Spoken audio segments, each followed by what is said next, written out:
which Jackson studied and replicated. In his moment of triumph, Jackson was blissfully unaware of his imminent downfall. Hollywood's A-list services would soon control his life. After Thriller, Jackson prepared for his next extravaganza, an advert for Pepsi. It was to be a blockbuster. That commercial was a life-defining experience that altered his very soul. It was filmed in front of a live audience of 3,000, and only one camera behind Jackson caught exactly what happened next as a firework exploded early.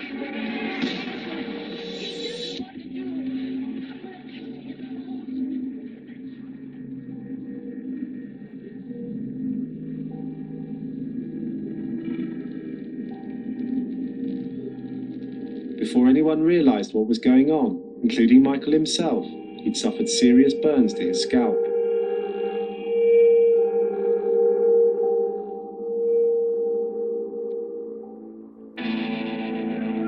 Overnight, he went from a global megastar to a burns victim in a wheelchair. People emerged from the shadows in masks with pills and needles to provide a new Hollywood service and to become his new family.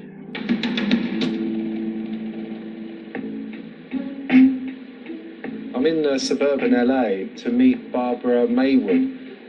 She was an assistant to Dr. Hoffman, one of the most powerful plastic surgeons in Hollywood. She was basically a friend of Michael Jackson, a friend that no one knew he even had.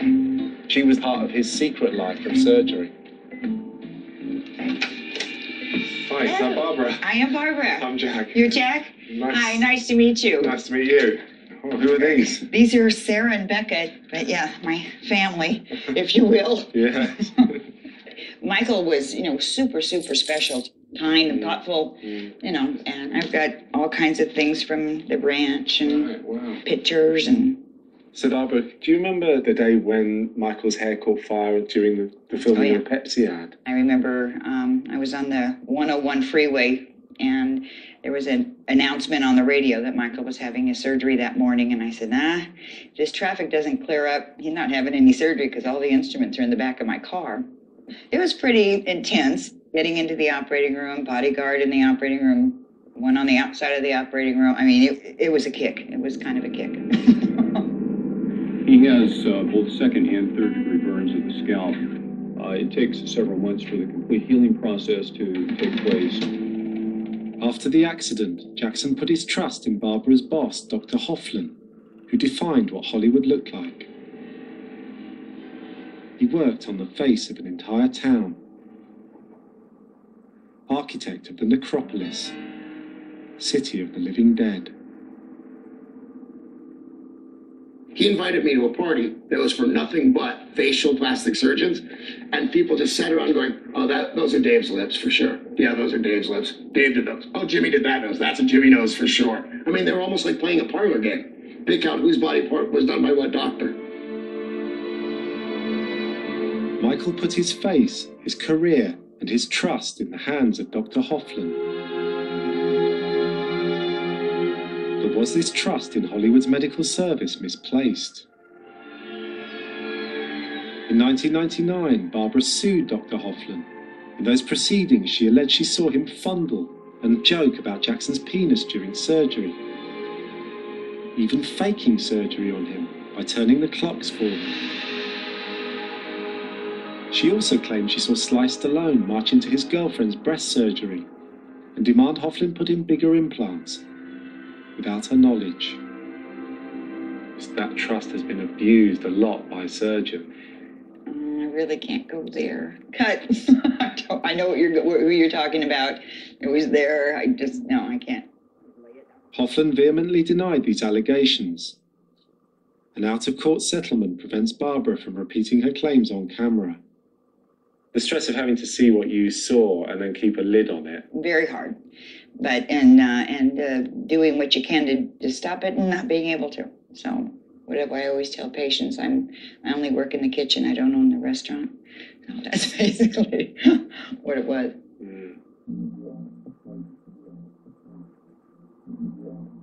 In his lifetime, everyone believed that Jackson was addicted to surgery, but he wasn't. He was addicted to the painkillers he got from surgery.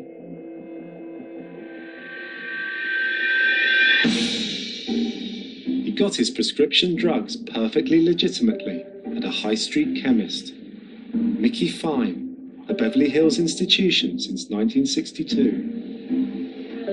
This is how the Hollywood prescription drug service works in one building.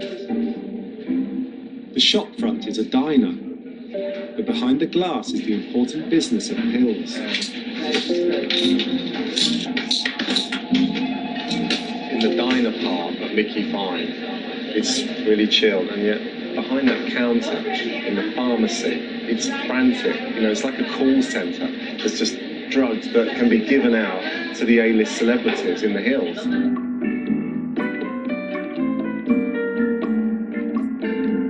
Of course, going to the pharmacy is not necessary for Hollywood's biggest stars. They can use Mickey Fine's home delivery service. John drives a little van full of uppers and downers up and down the Hollywood Hills all day long.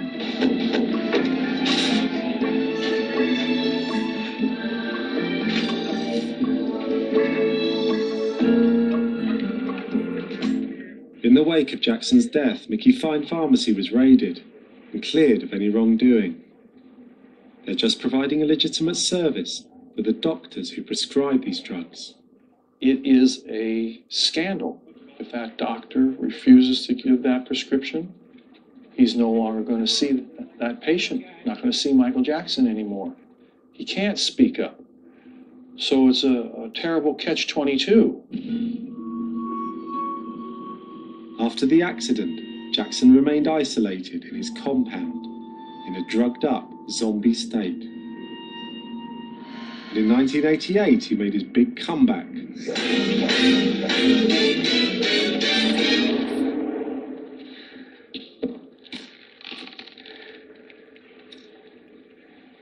Jackson revealed a bad new image and a brand new face. So what's up? Despite his attempts to get clean, Jackson had an even greater dependency on the people around him. A growing entourage of advisors, doctors, lawyers and fixers. Top of the pile was a formidable manager and minder called Frank DeLeo, who had ultimate control over Michael's affairs. So does it affect you? Does it hurt you to see some idiotic stories that are written? Yeah, I'll answer that question if you don't mind.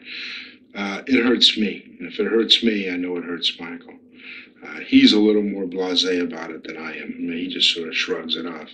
But I find it very terrible that some of the stuff that is written, particularly about plastic surgery. Behind the walls of the compound, nothing is safe. Nothing is safe. And when you were in Hollywood, who did you trust? No one. There's a Judas in every crowd. You don't want to be part of the entourage.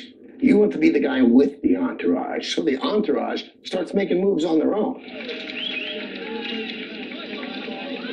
In Jackson's ever-expanding entourage, people weren't just making moves. They all wanted a piece of him. Every time he turned around, somebody else had their hands in the cookie jar. The greed, the theft that was taking place around him was so enormous. He could not control it. He couldn't do anything about it. He never figured it out. He said to me one time, he says, "Brian, I hire the people that steal from me the least. I don't want to hire people who steal from me a lot."